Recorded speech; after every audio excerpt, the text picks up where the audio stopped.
It was late Monday night when I sat on the push, with my pants around my ankles, listening to people laugh at me. They thought it was all funny, especially the fact that I had no idea about anything. How could a guy not know that his wife was cheating on him and doing it right under his nose? Colin Wilson, who said he screwed my wife, was telling his friend Ben Kramer how he seduced her at a party last week. It was at this party that I was called to investigate a break-in at a local art gallery. I was only gone for about 2 hours, but I was back before the evening was over. I found my wife at a table with 3 other people, one of whom was Colin Wilson. The other couple sitting there was his boss and his wife. My name is Brian Sexton, and I am an insurance investigator for a world-renowned insurance company that deals exclusively with high-value property clients. You probably don't know her name, as we catered to a very exclusive clientele. I got into it straight out of college and have been with them for over 15 years. I am 37 years old and in the prime of my life. My job is to investigate the circumstances of incidents where there may be a large compensation claim. Most of the time it's routine, but sometimes things get pretty exciting. I investigate mostly thefts and robberies, but occasionally car accidents if more than 1 or 2 of our vehicles are involved. I'm very good at it, and I have a reputation in my industry. I am often rented out to other companies, but at a high price. I often have to go away, but never for long. And if a lengthy investigation is required, I have people to stay on site and get the job done. I have been married to Allison for 14 years, and we have 2 wonderful children, Regina, 10, and Christina, 8. Allison is a year older than me and works at the same company as secretary to Bill Quinn, the company president. She and I met and got married before she joined the company, but when she lost her job, I wanted her to try to work for my company. We had to get permission from HR because it was against company policy in terms of nepotism, but since I was a valued employee, they agreed to hire her. Fortunately, Bill Quinn was looking for a new secretary, and Allison had more than 5 years of experience as a personal assistant at a giant corporation. He interviewed her and immediately liked her. She was accepted as his personal secretary. The 2 people I mentioned earlier, Colin Wilson and Ben Kramer, were insurance specialists who wrote policies for large companies or individuals with very high-value assets. For me, they were only acquaintances, not friends. Both worked for Jerry Scogins, a good guy who was a good friend of mine. I reported directly to Bill Quinn and worked independently most of the time, but occasionally received interesting assignments from Jerry. The conversation I overheard took place a week after the party. I went to the toilet to relax and sat there for a while, pushing and sweating. I ate some scallops for lunch a day ago and thought they might have been a little stale. While I was cursing my fate, Colleen and Ben walked in. They seemed to ignore the closed booth door and began talking about the party. That's when Colin started bragging to Ben about his latest conquest. I listened to the story of increasing pain in my intestines that had nothing to do with cramps and sweat from bad fish. How did you get into her pants? I didn't think she was that kind of woman. Go ahead, tell me, since I wasn't there. We did a couple of dances and she was pretty friendly. But Brian was there, and she just smiled when I asked her to come to my office. She said Brian wouldn't be too happy if she did that. So what then? What did you do? Well, I talked her into having a drink with me at the bar while Brian was dancing with Judy, his secretary. I asked the bartender to make me a double shot and then switched our drinks while she was talking to someone. This was the easy part. I just wanted to get her a little drunk so I could touch her on the dance floor. You know, take what you can get. Yeah, but Brian was still there, so what could you really do? Hey, wait a minute. Didn't you arrange for his departure? Hell no. It was just dumb luck. We were doing a quick dance when he came over to tell her he needed to go away for a while. She wanted him to take her home first, but he told her to stay and have fun, as he was sure that he could return soon. She wasn't too interested in it, but she stayed. She sat with me, Jerry, and his wife. And what happened next? Finally get to the good part. Well, Brian left and I ordered her another drink. I made Joe do the double again, and she didn't notice the difference. We did a couple of slow dances, and by then she was almost out of it. She hung on me while I grabbed her ass, and a couple of times she pressed herself against my tool and giggled. I figured 1 or 2 more drinks would be it. I took her to another one, and she drank it like a pro. I can see exactly how this is happening. Well, yes, another double, and she felt dizzy. I invited her to go outside to get some air, and she readily agreed. I took her to my car, and we sat in the back seat. She was almost gone, so I slid my hand under her skirt. In general, she isn't against it. She begged me to give away everything I had. I gave it to her, and she liked it. It was delicious. I can't believe Allison did this. She never seemed capable of cheating on her husband or giving in to someone like you. Are you sure this really happened? I'm not feeding you crap. I have a date with her next Saturday when she usually goes to get her hair done. She said she would meet me and that I would book a hotel room. I'm going to have sex with her all day, you'll see. Well, I envy you, dude. Allison is one hot ass. I always wondered what Brian did to deserve her. Maybe you can set me up with her when you get tired of her. Maybe we'll see. For now, don't even think about this conversation. I don't want anything to go wrong. Fine? No problem. They both came out of the toilet while I sat there trying to keep my stomach from coming out through my mouth. I couldn't believe what I just heard. Could this really be happening? I began to remember that evening. It was almost 11 when I returned to the party, and Allison was sitting with Colin, Julie, and Jerry Scogans. Allison didn't seem to be drunk when I sat down and was talking to Julie about the kids. Colin spoke to me, but didn't stay more than a few minutes before leaving. I noticed Allison say something to him, but I didn't think anything of it. The only thing that was strange that evening was that when we got home, Allison wanted to make love. It wasn't that unusual, but she usually didn't want to do it this late. She was especially hot that night. Guilt? Repentance? Maybe. A week passed after the party, and I didn't see any difference in Allison or her behavior. She never brought up the fact that I left during the party or what she did when I was not there. I asked her, and she said that she danced with Colin and Jerry, but mostly just watched. She and Julie talked about school and the play the kids were in, and that was it, she said. She would have preferred to come home when I left, she said. I decided to watch her more carefully. Hey, baby, do you have any plans for this Saturday? I was going to play golf, if that's okay. I looked at her face for her reaction. This Saturday, right after lunch, I'll get my hair done. This will take me at least an hour or an hour and a half.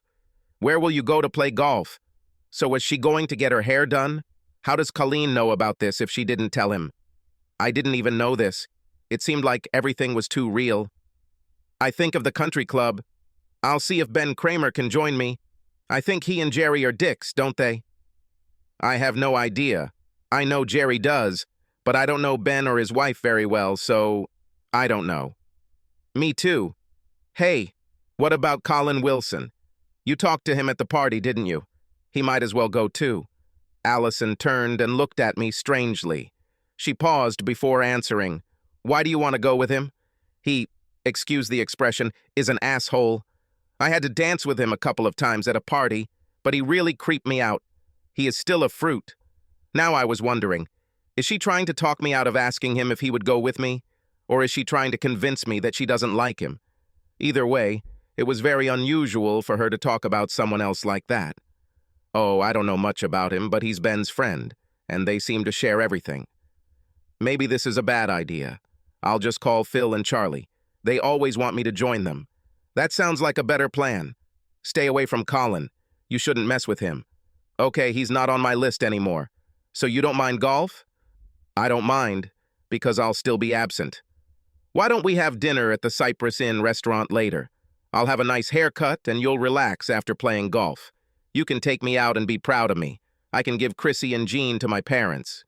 I agreed, and we planned to meet at home at 5:30 on Saturday to get ready. If I had been careful, I could have gotten all the information I needed to divorce her ass that day.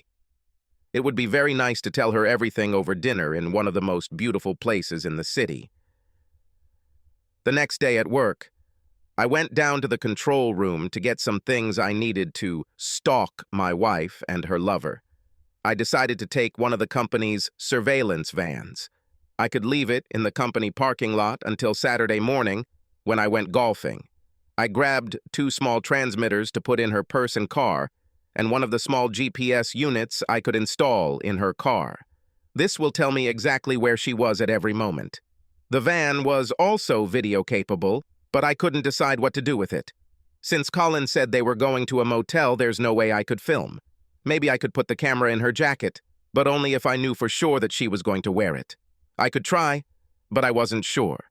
When she goes somewhere, I can follow her through the GPS unit. The surveillance van can tap into his signal so I can monitor her location on the van's grid.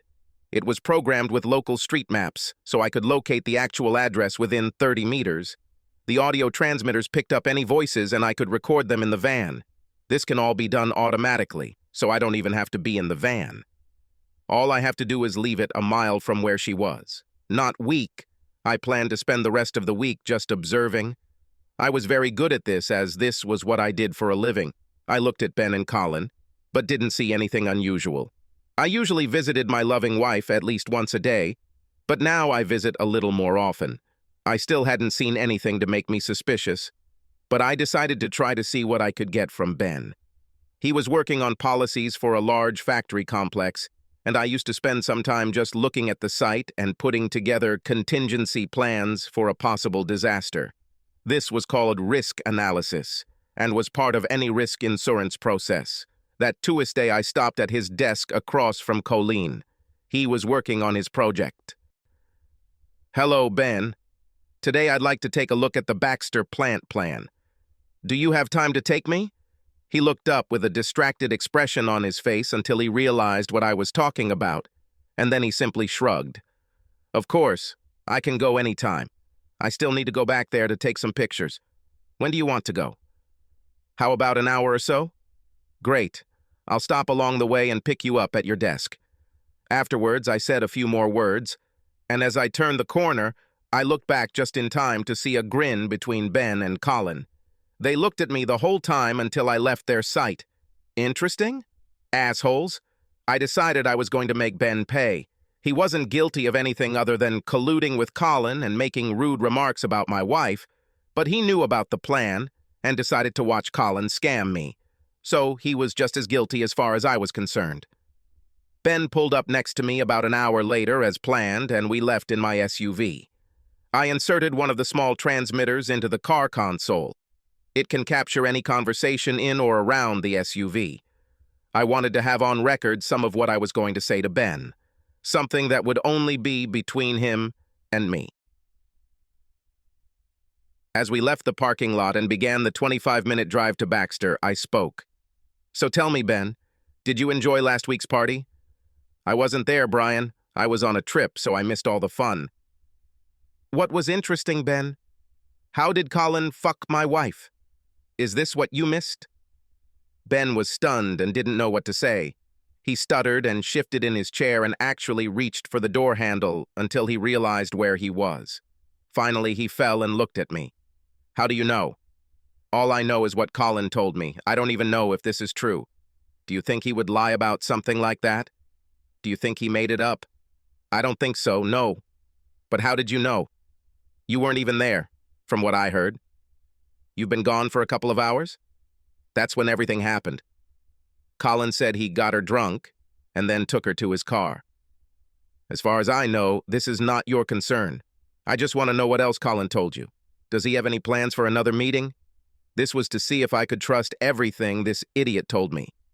"He said they were going to do it on Saturday, when she was supposed to get her hair done. This time he was going to rent a room. That's all I know, honestly, Brian." "Well, I want to thank you for being a good friend and telling me this," I said sarcastically. "I know you wouldn't want to be part of something like that." "You were going to tell me anyway, weren't you?" "Yes, sure. I like you and Allison. I wouldn't want something like that to happen to you. Colin is a real jerk. Sorry, you made me think. I feel like a real ass. Hypocritical piece of crap. What did he say? Oh yeah, couldn't he fuck her after Colleen was done with her?" With these words, I reached into the console and turned off the recorder. This was what I wanted to have later. What I wanted to say now was not written down. "It's not a problem, Ben. As long as you do everything as I tell you, you'll be fine. Fail me, and you will be in a world of pain. Is it clear? Ben just shook his head affirmatively. He got the point. One more thing, Ben. Nothing from our conversation should reach Colin. He doesn't know that I know, and you won't tell him. If I find out you said anything to him, I'll beat the crap out of you first, and then I'll make sure you get fired, and it's known that you can't be trusted. Do you understand me? You know, I have ways to bug you and Colin, so I'll know if you mess up. I won't tell Colin anything. I won't even talk to him if you want. No. Do what you always do, and let him talk. That's all you need to do. There is no problem if you even agree with him. Now I know the truth. Just remember what I said, and everything will be fine. We didn't talk much after that, and spent the next 2 hours standing there without saying a word. He did his job, and I did mine. I had what I needed, and Ben would be left out too. He just didn't need to know right now. This week was one of the longest of my life. I kept a close watch on my wife, but she was not doing anything unusual. Wednesday evening arrived, and the children went to their school dance class for children, which was supposed to end around 9:30. I was sitting in the living room watching TV when Allison came in and sat on my lap. She put her arms around my neck and started pressing her ear to my ear. We have about 2 hours before I go pick up the kids. Don't you want to make love? Although I was a little disheartened and angry about what was happening, I was also human and a man. Against my will, I became aroused. I grabbed her around the waist and pressed her tightly to me. I kissed her tenderly. Take me upstairs to our bedroom, right now. I want you, and I want it now. I needed no prompting and followed her up the stairs to our bedroom, all the while watching her cute ass. On the way, we started to undress. And then there was mind-blowing sex between us. When it was all over, then for some time we simply lay in each other's arms, not feeling the need to speak or disrupt the mood with action. This was love at its finest. For a while, I forgot my doubts and fear that this could very well end for us. I wanted to forget and believe that it was all a lie, but she wasn't meant to be. That was quite nice, husband. I think we need to do this more often, don't we? We seem to be out of sync for a while. Let's not let this happen again. Fine. I'll definitely work on this. How much time, and do we have a minute to take a quick shower? I have to pick up the children after 9, but we can pick them up later if you want now, or wait until our date on Saturday night. I can ask the children to go to their mothers for the night. How about this? I'm on a date.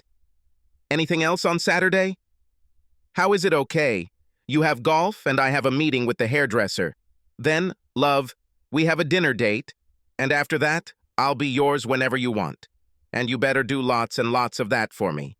Do you have a better offer now? No. Okay, then we're in touch. Allison quickly got dressed and went to get the children. I lay there for a while, just remembering what had just happened. How could this woman make love to me like that if she had sex with that shit-eating Colin Wilson? I knew she was smart, but was she also a good actor? Something was definitely wrong, and I was going to find out on Saturday. While she was gone, I checked the transmitters and found that they were working fine. I planned to install them Friday night in her car and Percy. I had everything ready except for one more meeting with Ben Kramer. I needed to find out what hotel Colin had booked at. Ben will find out for me, or I'll do something he won't like. The next morning, I called Ben and asked him to meet me in the third-floor cafeteria. He agreed without comment, and when he came in, I was sitting at one of the tables. He joined me without saying anything, and I quickly got to the point. Ben, my friend, I need you to find out from Colin where he plans to take Allison on Saturday. I need the name of the motel and where it is located. All you have to do is catch him somewhere alone and ask him. Tell him that you think he's feeding you crap, and that if he tells you where he's taking her, you'll believe him. I smiled at Ben as he tried to figure out how he could do what I asked. He was afraid that I would do something if he didn't. Finally, he agreed, but asked how I would know if I would tell him where they would meet. I told him not to worry about it. I have ways. With that, he walked away, but not before I hugged him and tucked one of the transmitters under the collar of his jacket, reminding him of our agreement. He was so scared of me that he never felt anything. It was almost invisible, held in place by glue, and he didn't notice it. I returned to my office and turned on the receiver. The place was buzzing and let me know that Ben was back at his desk and talking to Colin. I heard him ask Colin to meet him in 10 minutes in the copy room. Colin agreed, and then nothing happened until Ben stood up to meet Colin. I went back to listening. "What happened, buddy? Do you have problems with politics? I'm the best you know." "Nonsense, Colleen. I was on set with Brian yesterday, and he doesn't seem to have any problems at home. I asked him if he was okay, and he said something about how it couldn't be better. I think you're feeding me crap about his wife." "Hey, dude, nothing but the truth. I wouldn't lie about something like that. Why do you not believe me?" "Where are you taking her on Saturday? You said motel. What motel? Maybe if you show me the receipt for the room or something, I'll believe you. Otherwise, I think you're screwed." "Oh, yeah? I already have a reservation at the Skyview Motel on Statler Street for Saturday night.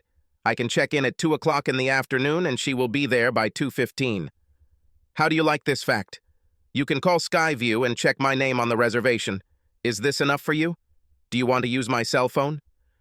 "Okay, I think this will do. I really envy you, Colleen. Allison is truly something. I hope you know that she has a good marriage with Brian that you are trying to ruin. You better be careful and think about it. It's not my problem. If she's ready, so am I. Anyway, how good can a marriage be if she wants sex with me?"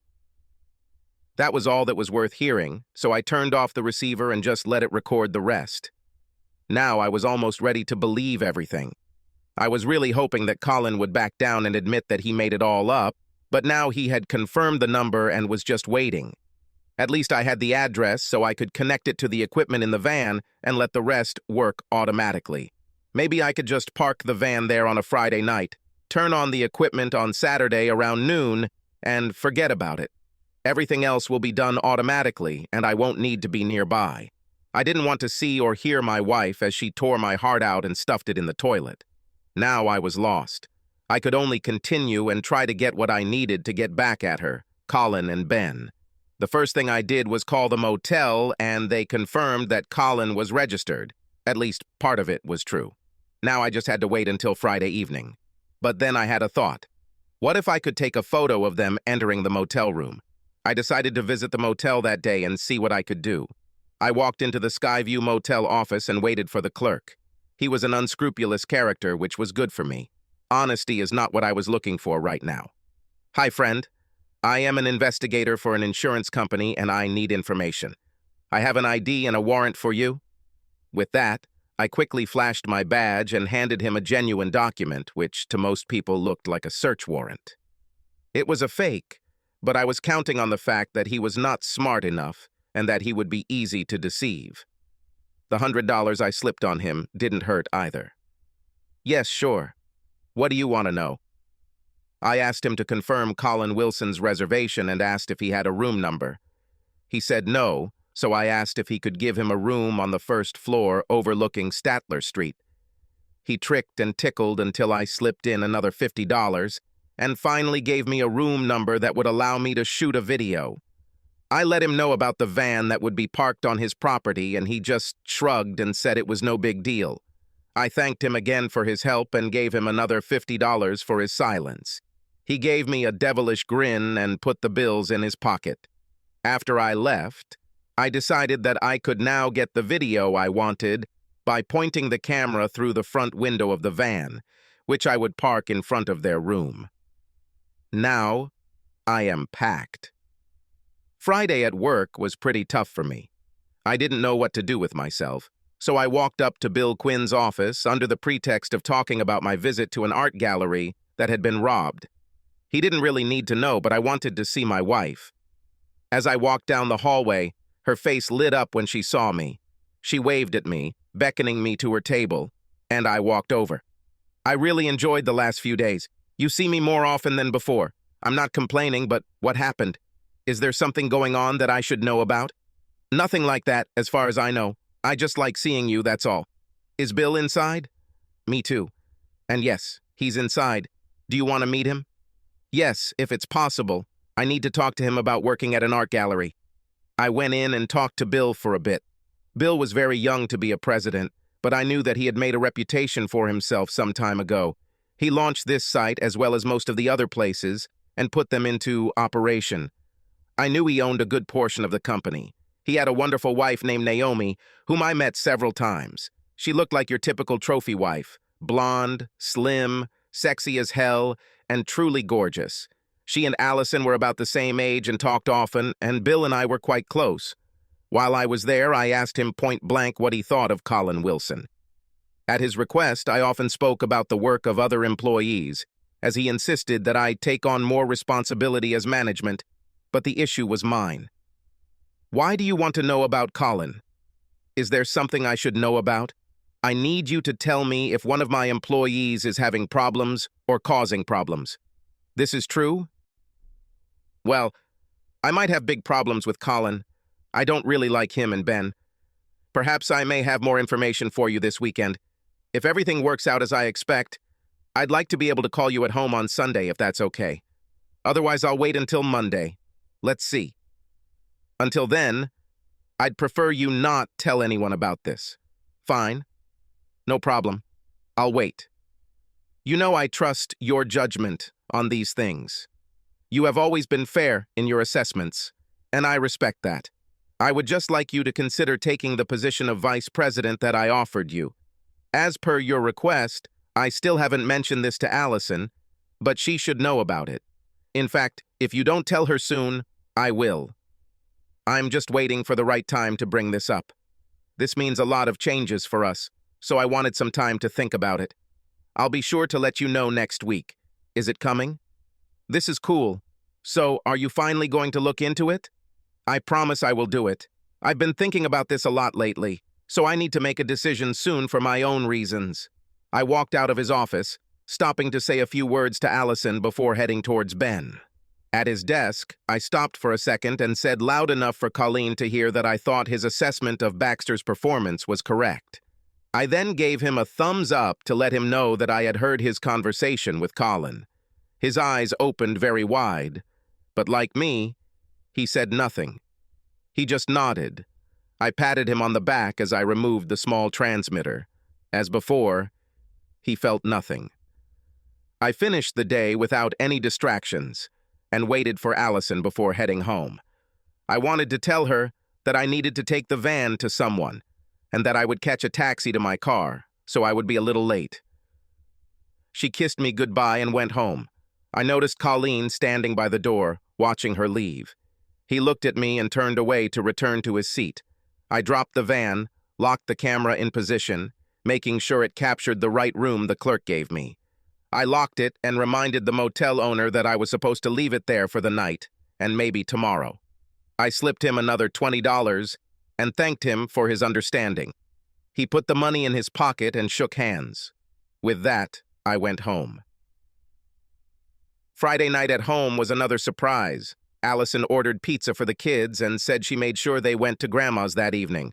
I asked why, and she said she enjoyed Wednesday night so much that she wanted to continue it tonight. Do I mind? Not so much.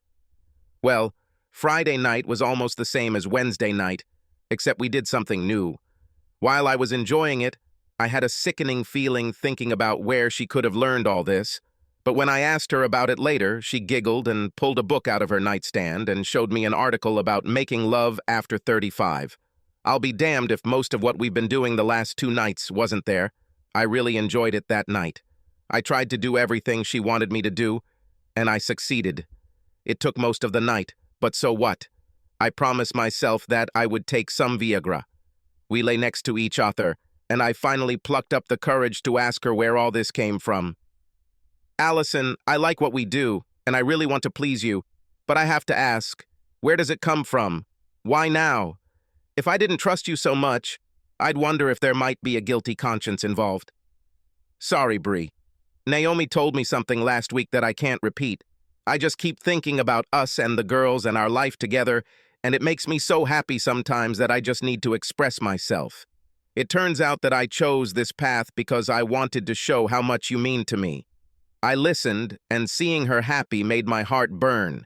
But the next moment I wondered, if this is true, then how can she have an affair? Should I ask her? I'm glad you feel that way. Are you sure I make you happy enough? Are you satisfied with our lovemaking, or are you missing something and that is why you are doing all this new stuff? Tell me honestly. I love the way we make love, and you have always satisfied me in every way. I have no reason to want more, but I just don't want us to get into a rut where we get so used to everything that we let it become a routine with no interest. Can't you see it? Don't you want me to always be desired by you? You'll never have to worry about that.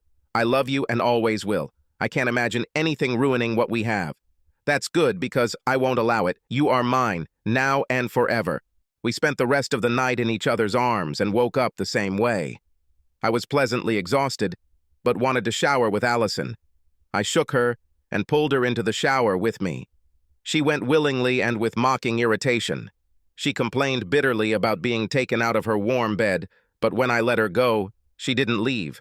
We turned on the water, and she quickly moved into the spray, turning to hold out her arms for me to join her. We lathered each other up all over and paid special attention to each other's more interesting things. Soon, we both got horny and gave pleasure to each other. When I asked, she said she was ready for that day, but that she was expecting something more that night. With that, we finished showering and getting dressed. Early in the morning, I drove to the motel and made sure everything was ready. I set all the timers to start at 1 p.m. and made sure the audio recording would last at least 5 hours. The video was written to DVD and would take at least 7 hours after compression. This will cover the entire day. I initiated the sequences and locked the van. When these two lovers enter their love nest, they will become the stars of my new film, and the first screening will make a very loud impression on everyone involved. I drove home to pick up my clubs and wish my beloved wife a good day. That day was terrible, in any case. I was playing golf with two guys I met at the club, and if my score was any indication, they must have felt like I was wasting my money on the club membership. I ended up buying beer for all of us, like a big loser. It was just after 5 when I drove to the van to make sure everything was okay. I looked around the room but didn't see any cars or any activity, so I assumed everyone had already left. Of course, I quickly called my home phone, and Allison answered. I just told her I was on my way and hung up. Since the meeting time with Allison was so close, I drove home without reviewing the information I had collected. I really wanted to have this before dinner, but then I thought about our planned evening. Why not enjoy what she had to offer just one more time? After all, I enjoyed making love to her, and even if she cheated on me, it shouldn't ruin my evening. I thought about it, but found that I was starting to choke again. Why is she doing this to me? I loved her more than I could imagine, and I didn't know how I would live without her. I knew that if I had the information I expected to see on the surveillance tapes, I would have to get a divorce. I loved her, but I couldn't accept her behavior. What about children? She was a good mother and she should have had custody. It would only be right. If she cheated, she must have had a reason that I didn't know about. She was a good person who did a bad thing. Okay? I could live with that. She could raise the children, and I would pay child support. These were the thoughts that occupied my mind as I drove home to meet my wife. I wasn't sure I could survive the evening, but I had to try. I couldn't press charges against her until I had proof. There was a tiny voice in the back of my mind that constantly denied all the information I had so far. He insisted that something was wrong. I ignored him. Facts are facts, and soon I will have all the facts I need. At home, Allison had already showered and dressed. She said she would add the finishing touches when it was time to go out. In the meantime, I rushed to get ready and we were able to leave in time to meet our table reservation time. My wife was wonderful. She was always noticed when we entered the room. She was used to receiving glances from admiring men and simply ignoring them. But I noticed, and that always made me proud. Tonight was a reminder of what could have happened. She was also smart and played an excellent dinner partner. We discussed everything that a husband and wife discuss when they have free time, and drank wine at dinner, more than me, since I was the driver. She really seemed to be flirting with me. My wife of 14 years and mother of my 2 girls made advances towards me. It almost broke my heart to realize that she could have spent hours having sex with another man that same day, and was now flirting with her husband over dinner as we finished the dessert of chocolate mousse. preceded by some sorbet. We looked at each other and smiled. We were both ready to move into the bedroom at home that evening. I signaled to the waiter for the bill while Allison went to the restroom. We walked out hand in hand and walked to the car. As I turned onto the main street and headed toward our house, Allison walked up to me and leaned her head against my shoulder. She lifted her hand to remove one of my hands from the steering wheel and lowered it to my lap. With little prompting, I hugged her like we did when we were young and in love for the first time. She sighed and relaxed. We drove home like this, slowly but comfortably. At home, Allison was walking around the house, doing all those little preparations to get things done, and finally she looked at me. "Shouldn't we go upstairs and pick up where we left off this morning? I think you owe me something since you only gave me a down payment earlier. Remember?" "I remember. You lead, and I will follow."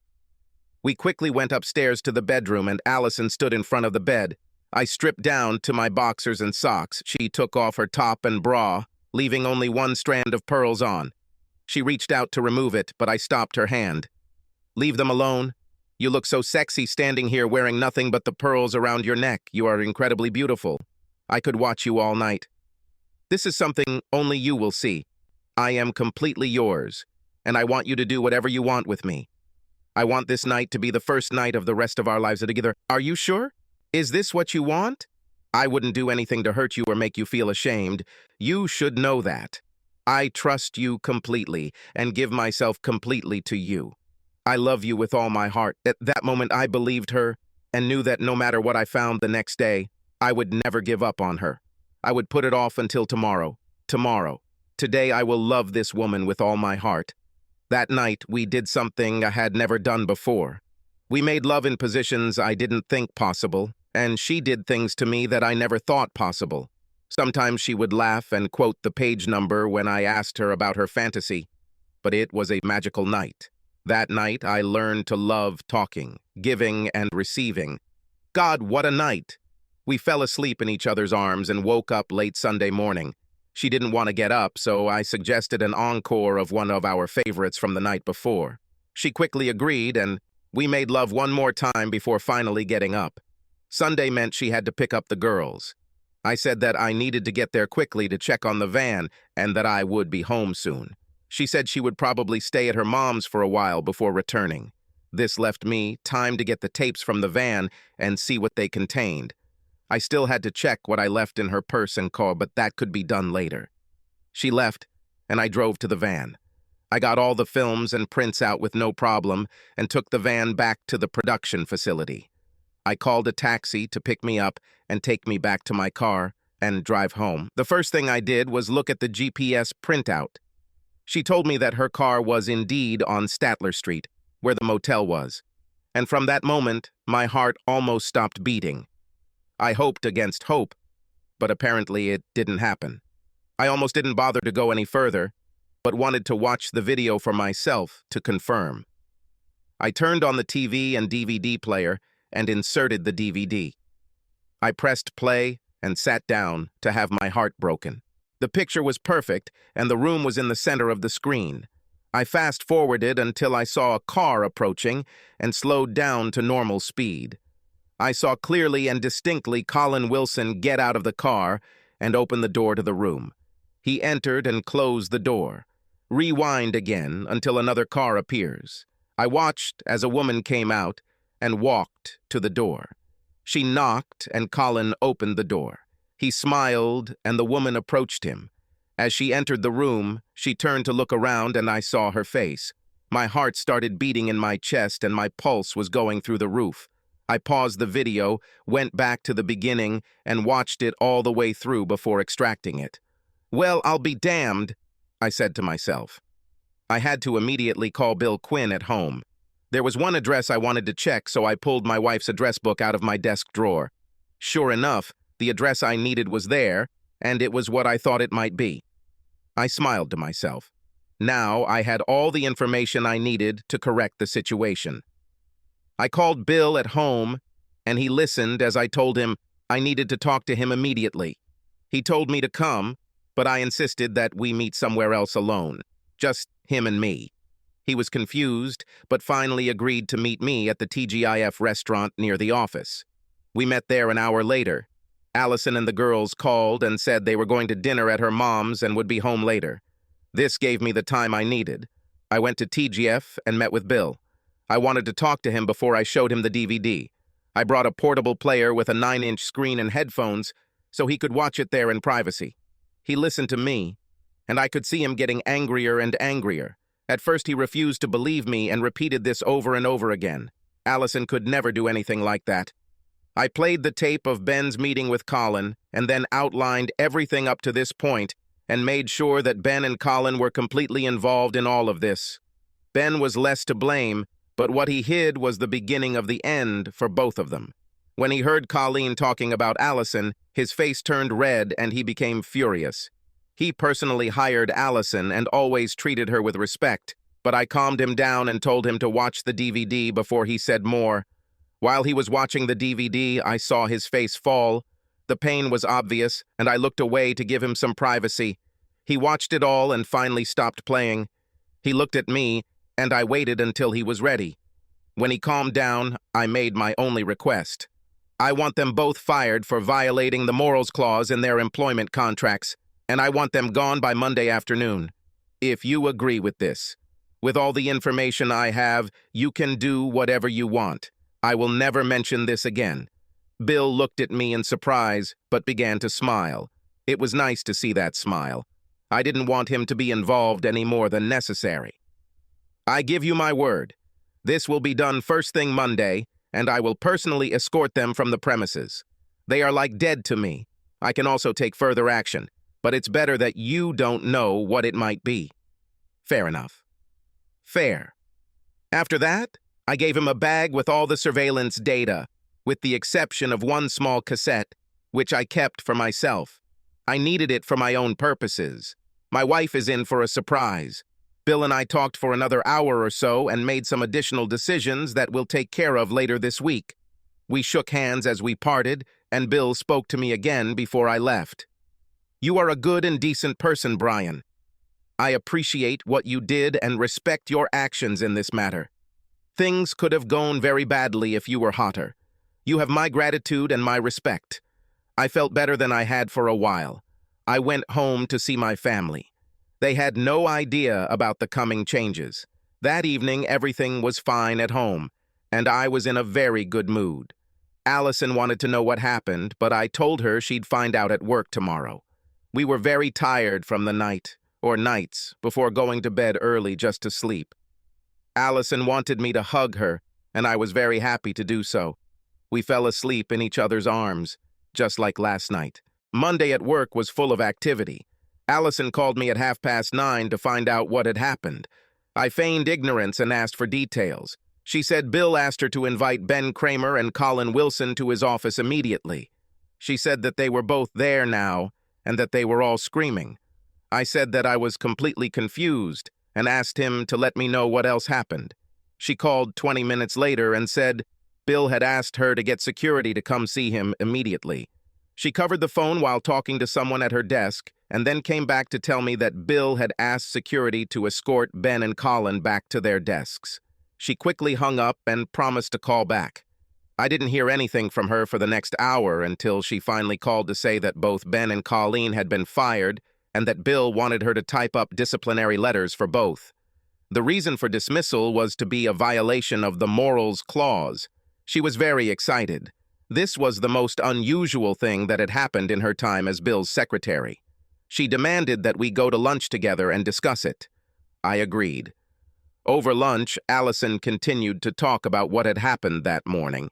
She told me they were both escorted out of the building and warned never to return.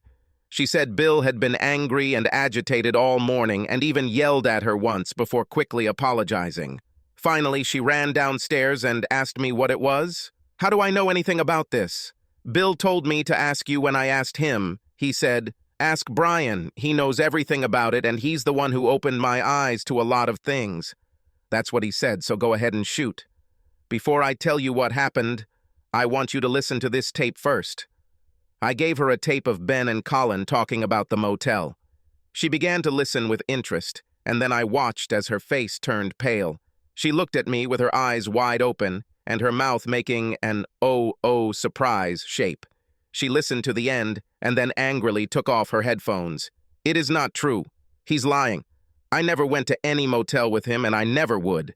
You can't believe this recording. Is this what you gave Bill? Does he believe this too? No, he doesn't believe Colin, and neither do I. I have something to explain to you, and I want you to just listen to me the whole time. You will do this. When I said I didn't believe the tape, she relaxed a little but was still angry and a little scared. She just nodded and indicated to begin. I heard Ben and Colleen talking a little over a week ago. Colin told Ben about you and him at the party. He said he got you drunk and then took you to his car, and you had sex in the backseat. He was very detailed and described what he did and what you did and told it all to Ben. Ben listened and believed what he heard. You'll be glad to know that he was so impressed that he wanted Colin to include him in the next meeting. I was confused and tried to figure out how he could tell the truth. I couldn't believe it, but I had to be sure. Allison tried to interrupt me before I could continue, but I just didn't let her say a word. I needed to quickly uncover the truth before it exploded. I told Ben to talk to Colin, and Colin said he booked a motel room on Statler Street for Saturday afternoon when you were supposed to get your hair done. Then I was upset because how could he know about your meeting with the hairdresser if you didn't tell him? Do you remember I mentioned Saturday to you? We made plans for this evening. But he hasn't been there since. I calmed her down with a wave of my hand and trudged on. I decided to be absolutely sure it was really you, so I used one of the company's surveillance vans and set it up to track your car and take video of whoever came into the motel room. I asked the receptionist to give me the room number so that I would know where to record everything and watch it on Sunday. It was after this that I called Bill and gave him everything. Ben and Colleen were fired at my request. Allison listened to me as I told her this story. She was still confused and couldn't believe that I thought she was the one with him at the motel. But I wasn't with him. I styled my hair just like I told you. My salon is on Statler Street, but I didn't know about any motel. You do not believe me? I actually know who he was with because she told me herself. It was... I quickly continued, cutting her off before she could let it out. I had to convince her that I trusted her all along. This is not the truth, but the wisest thing. Yes, I said that I believed you, and I'll tell you why. I received a video of Colin that day, and he was indeed visited by a woman just as he claimed. The woman who visited him in that motel room was Bill's wife, Naomi. I first suspected this after talking to Jerry Scogans a few days ago. Since Colin claimed that he took you to his car that night, I asked Jerry if you were a little drunk, and he just laughed, telling me that you and his wife were drinking Coke that night and were inseparable, and that you even asked her if she would stay with her to dissuade Colin from asking her to dance. He said it was clear you weren't interested in Colleen. When I asked him if Colin ever suggested taking you outside to get some air, he just laughed and didn't say anything. So you really had doubts about me? Did you set this up to spy on me? I'm not sure I like it. Did you really not trust me? Even after Wednesday evening, Friday evening, and again on Saturday? Of course I trusted you, but I couldn't explain Colin's story. Why would he say such things if they are not true? Then it occurred to me that he was trying to distract Ben from who was really with him. If Ben thinks it's you, he won't ask any more questions. I had no idea who it was, so I had to find out the truth. I just wish it wasn't Bill's wife. He was devastated. We talked some more and finally had to return from lunch. Allison accepted my story about trying to find out who Colin was with, and I left her alone. I did have some doubts, and I was ashamed of it, but I didn't regret knowing the truth. We were in a good place now, and I didn't want that to change. Things had calmed down at work that day, but Allison called me and told me Bill wanted her to come talk to him later that day. I said I really didn't know what it was about, and I think she believed me. I didn't hear any more until that evening at home.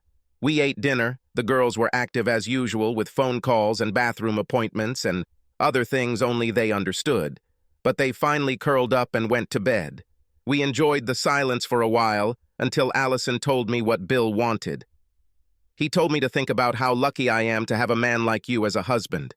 He talked about trust, respect, and love, what it all meant, and what it was like to lose it. Finally, he told me about Naomi and what she had done and asked for my advice. And what did you tell him? Were you able to help him? I couldn't tell him what to do. I just asked him if he really loved her and if he could forgive her.